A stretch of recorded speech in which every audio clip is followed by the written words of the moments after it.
Bienvenidos, vamos a hacerle un recap a los negocios Blue, el espacio con las noticias económicas de Data y FX dentro del recap de Blue Radio, siempre invitándolos a que nos sigan a través de nuestras redes sociales. Ustedes nos pueden ubicar en @Data y FX. Esta noche hablando sobre impuestos, tenemos información relacionada con el sector del carbón, noticias, resultados financieros que empiezan a reportar las empresas más importantes del país, como el caso de Nutresa. Tenemos información también de las utilidades del Banco de la República, crecimiento económico por departamentos. También hablaremos del presupuesto general de la Nación, de la nueva reforma tributaria que se avecina en Colombia. En fin, mucha información económica que hemos preparado para ustedes. Bienvenidos. En Recap, indicadores económicos.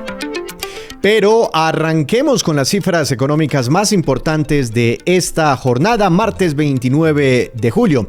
Indicadores que nos cuenta Dari Belandia. Víctor, la carga de café bajó y se comprará mañana en promedio a 2.450.000 pesos. El petróleo europeo tipo Brent subió a $72,51 y el estadounidense WTI también subió y se ubicó en $69,26 por barril. La tasa representativa del mercado que regirá mañana cayó a 4.154 pesos con 79 centavos y el Bitcoin bajó 0,21% y se ubicó en $117,811.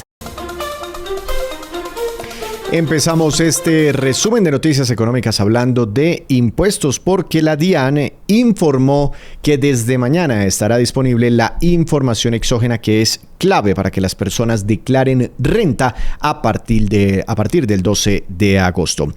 Detalles con Camilo Vázquez. La DIAN anunció que a partir de este 30 de julio habilitará la consulta de la información exógena correspondiente al año gravable 2024, clave para la elaboración de la declaración de renta en Colombia. Estos datos, que incluyen pagos a empleados y proveedores, ingresos por arriendos, intereses, créditos, movimientos bancarios y retenciones, son utilizados tanto por los contribuyentes para completar sus declaraciones como por la entidad para construir declaraciones sugeridas y verificar la consistencia de la información reportada. Debido a la contingencia tecnológica que enfrentó la entidad en mayo, se amplió el plazo para que terceros reportaran esta información y desde entonces la DIAN afirma ha venido trabajando en su procesamiento. Esta base de datos también permite detectar errores, omisiones o inconsistencias que podrían derivar en sanciones.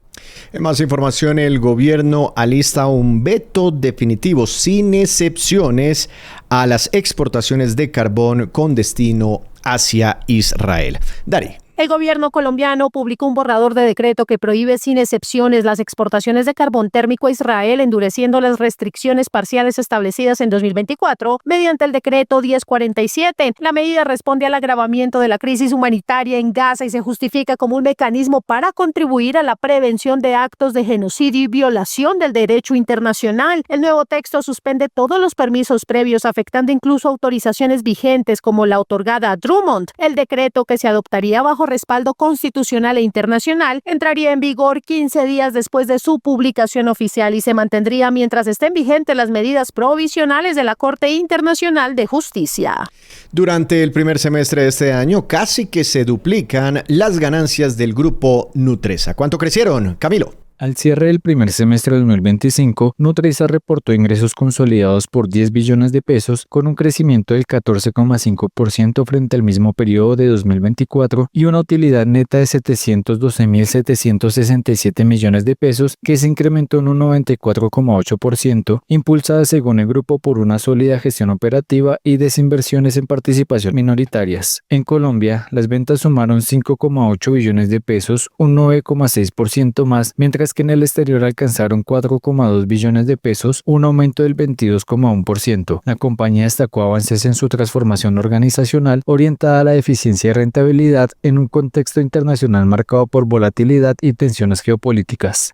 También reportó su balance financiero el Banco de la República con un muy fuerte crecimiento en sus ganancias. ¿Cuáles fueron las cifras, Natalie? A junio de 2025, las utilidades del Banco de la República superaron los 7,75 billones de pesos, lo que representa un aumento del 89,95% frente al mismo mes de 2024, cuando fueron de 4,08 billones de pesos según el reporte de estados financieros. Además, los activos totales de la entidad ascendieron ascendieron a más de 324,9 billones de pesos, con un incremento del 4,9%, impulsado principalmente por el crecimiento de los activos internos. En 2024, el Banco Central registró las utilidades más altas de su historia, superando los 10 billones de pesos.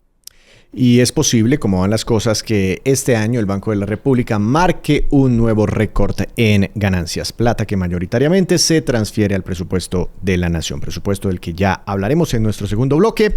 Finalizamos este primer resumen de noticias económicas hablando sobre el índice de crecimiento económico departamental, incluyendo a la ciudad de Bogotá durante el primer trimestre de este año. ¿Cuáles fueron las regiones, los departamentos que lideraron el ranking? Nos cuenta Dari Belandia. Hace algún tiempo se conoció que la economía colombiana creció un 2,7% en el primer trimestre de 2025. Ahora el DANE reportó que Bogotá lideró el crecimiento con el 3,7%, seguida por Valle del Cauca con el 3% y Antioquia con el 2,9%, mientras que La Guajira y Casanare registraron caídas del 2 y 2,1% respectivamente. Según el informe del DANE, aunque varios departamentos como Atlántico, Meta y Cundinamarca se ubicaron por debajo del promedio nacional, la mayoría mejoró frente al mismo periodo del año anterior. Las movidas empresariales, las divisas y la economía. Todo en el mundo de los negocios en Recap Blue. Volvemos para hacerle un recap a los negocios Blue. En este segundo bloque de noticias económicas haremos un recuento sobre el presupuesto general de la Nación que ya está en manos para su debate y aprobación del Congreso de la República. Hablaremos de la cifra desfinanciada de ese presupuesto que buscará cubrirse con una reforma tributaria o ley de financiamiento. Tenemos información también sobre algunas pistas que entregó el presidente Gustavo Petro sobre lo que traería ese proyecto de ley de financiamiento que será radicado a mediados de agosto. Tenemos proyecciones internacionales, noticias empresariales, en fin, mucha información que se produjo en la jornada de hoy.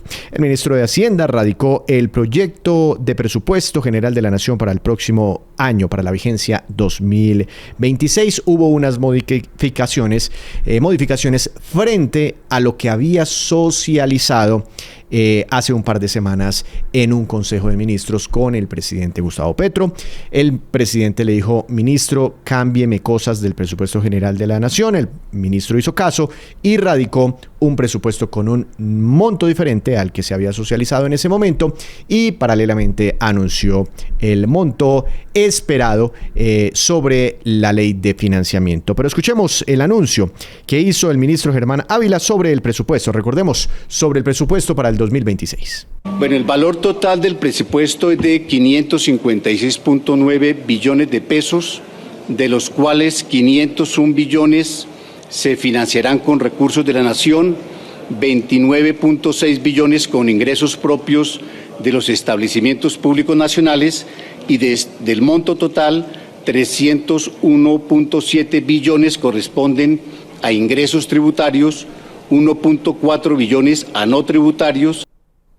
Ahí habla el ministro Ávila desde el Congreso de la República, donde confirma que la ley de financiamiento, que también se radicará en los próximos días, tendrá un valor esperado de recaudo por más de 26 billones de pesos. Y adicionalmente contempla ingresos contingentes por valor de 26.3 billones sujetos a la aprobación del proyecto de ley de financiamiento que el Gobierno Nacional presentará a consideración del Honorable Congreso de la República en virtud de lo dispuesto en el artículo 347 de la Constitución Política.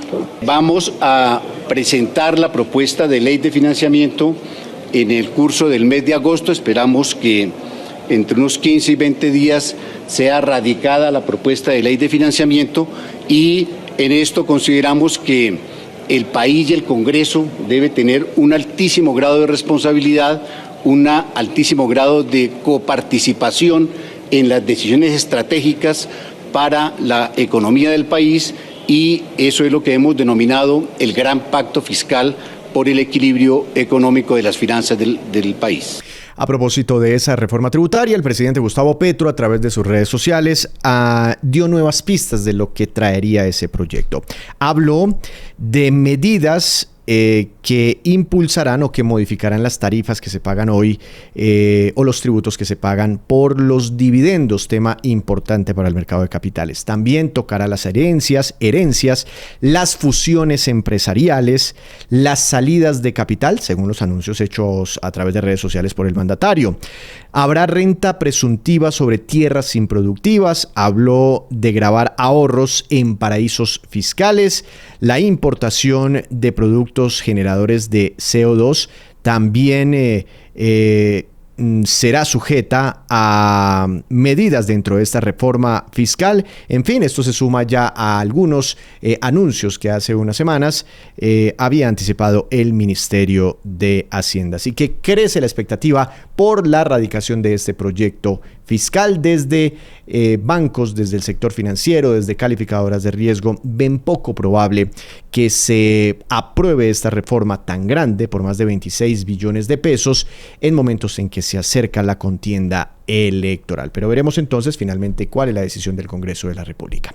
Cambiando de información, hablemos de noticias internacionales porque el Fondo Monetario Internacional mejoró algunas de sus proyecciones económicas para el mundo. Camilo Vázquez. El Fondo Monetario Internacional proyecta un crecimiento mundial del 3,0% en 2025 y del 3,1% en 2026, una revisión al alza frente a sus estimaciones en abril, impulsada por el adelanto de importaciones ante posibles aumentos de aranceles, menores tasas arancelarias efectivas, condiciones financieras más favorables y expansión fiscal en algunas economías clave. Aunque se espera que la inflación global continúe descendiendo, en Estados Unidos seguirá por encima de su meta. Las perspectivas siguen marcadas por riesgos como el aumento de aranceles, incertidumbre económica y tensiones geopolíticas, lo que hace prioritario fortalecer la confianza, la sostenibilidad y la previsibilidad en las políticas.